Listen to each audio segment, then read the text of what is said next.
La regata si svolge da circa 40 anni, penso 40-41 anni. È nata per via di un signore anziano che curava le tradizioni folcloristiche e popolari di Santa Giusta. Lui era Ireneo Ledda, è stato per anni anche presidente della Prolocco. Mi ricordo che a detta sua tutto era nato a caccia. Durante l'ora di caccia tra i cacciatori c'erano anche dei vecchi pescatori, quindi si sfidavano un po' a io sono più forte là.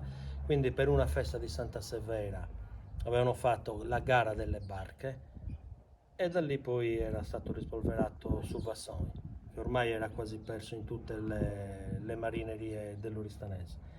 Era nato su Vassoni e è sempre a detta di questo signore, di Ireneo, che allora era amico del presidente dell'EPT, non si chiamava Proloco, EPT che pare si chiamasse un certo Licheri, sempre a detta sua perché era amico di mio padre e suocero di mio fratello.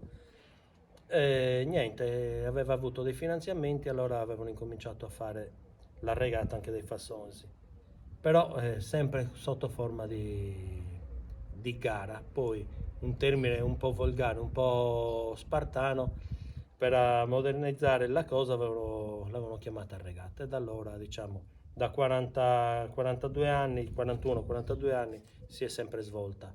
Le uniche volte che non è stata fatta la regata è stato per il Covid, poi è sempre stata fatta.